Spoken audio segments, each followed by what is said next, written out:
आजीवन अधर्म करने के बाद भी दुर्योधन को क्यों मिला स्वर्ग।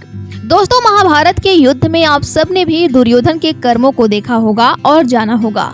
दुर्योधन ने हमेशा ही अधर्म का साथ दिया, लेकिन इसके बावजूद भी दुर्योधन को स्वर्ग मिला। आज के इस वीडियो में हम इसी के बारे में चर्चा करने वाले हैं कि आजीवन अधर्म करने के बाद दुर्योधन को स्वर्ग की प्राप्ति क्यों हुई। शुरू करते हैं आज का यह वीडियो, लेकिन इससे पहले यदि अभी तक आपने हमारे चैनल हरिवाणी को सब्सक्राइब नहीं किया है तो कृपया हमारे चैनल को सब्सक्राइब कर लें और पास में बने बेल आइकन बटन को जरूर दबाएं ताकि हमारे चैनल की लेटेस्ट अपडेट आप तक सबसे पहले पहुंच जाए। ऐसी मान्यता है कि महाभारत का युद्ध इतना खतरनाक था कि उस युद्ध में बहे खून की वजह से कुरुक्षेत्र की जमीन आज भी लाल है।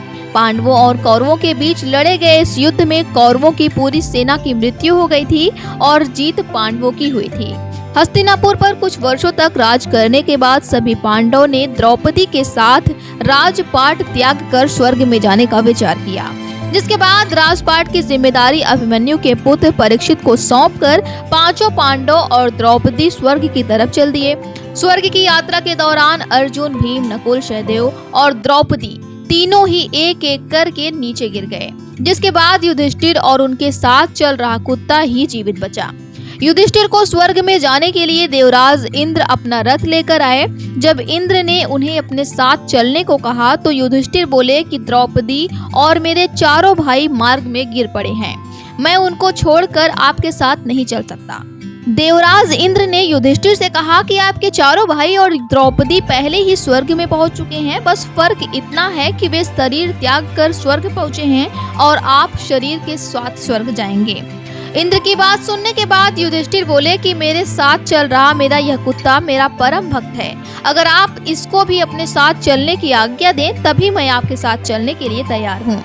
इतना सुनकर यमराज, जो कि कुत्ते का रूप धारण किए हुए थे, वो प्रकट हुए और उन्होंने युधिष्ठिर से कहा कि तुम सच में धर्मराज हो, मैंने तुम्हारी परीक्षा लेनी चाहिए जिसमें तुम खरे उतरे हो।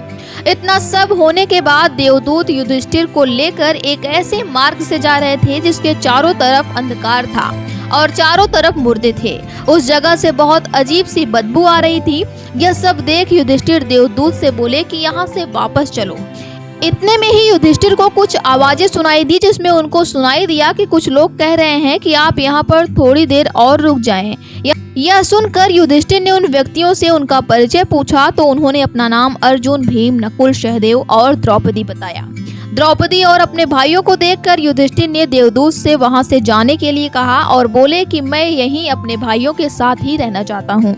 देवदूत ने युधिष्ठिर की बात को देवता गणों से कहा, जिसके बाद सभी देवता वहां प्रकट हुए, जिसमें चारों तरफ प्रकाश हो गया और सुगंध फैल गया। तभी देवराज इंद्र ने युधिष्ठिर से कहा कि तुमने अपने जीवन में हमेशा धर्म का साथ दिया, लेकिन महाभारत के युद्ध में तुमने छल से द्रोणाचार्य का वध किया, जिसके कारण तुम्हें कुछ समय के लिए नरक के दर्शन करने पड़े। अब तुम मेरे साथ स्वर्ग चलो, जहाँ पर तुम्हारे भाई पहले ही पहुँच चुके हैं। देवराज इंद्र के साथ जब युधिष्ठिर स्वर्ग में आए तो उन्होंने वहां पर अपने चारों भाई, द्रौपदी और एक तरफ दुर्योधन को भी देखा। दुर्योधन को स्वर्ग में देखकर भीम ने युधिष्ठिर से पूछा कि भैया, इस दुर्योधन ने तो हमेशा अधर्म किया है, तो फिर क्या वजह है कि इसको स्वर्ग की प्राप्ति हुई। भीम की बातों को सुनकर युधिष्ठिर बोले कि भले ही दुर्योधन ने हमेशा पाप का साथ दिया हो, लेकिन दुर्योधन ने एक पुण्य भी किया था और वह था क्षत्रिय धर्म से वीरगति को प्राप्त करना। दुर्योधन अपनी समस्त सेना के नष्ट होने के बाद भी अंत तक लड़ता रहा और उसने वीरगति को प्राप्त किया और इसी के फलस्वरूप दुर्योधन को कुछ समय के लिए स्वर्ग की प्राप्ति हुई है। यह सब सुनने के बाद बगल में खड़े इंद्रदेव ने सबको बताया कि जिन लोगों के पुण्य के फल ज्यादा होते हैं उनको नरक पहले दिया जाता है और जिन लोगों के पाप के फल ज्यादा होते हैं उन्हें स्वर्ग का सुख पहले दिया जाता है। इसी तरह से पांडवों को कुछ समय का नरक मिलने के बाद स्वर्ग की प्राप्ति हुई और कौरवों को कुछ पल के स्वर्ग के बाद नरक में जाना पड़ा। तो दोस्तों, आज के इस वीडियो में बस इतना ही। उम्मीद करते हैं कि आज की यह वीडियो आपको पसंद आई होगी। वीडियो पसंद आया हो तो लाइक, शेयर और सब्सक्राइब जरूर करें और वीडियो में अंत तक बने रहने के लिए आप सभी का धन्यवाद।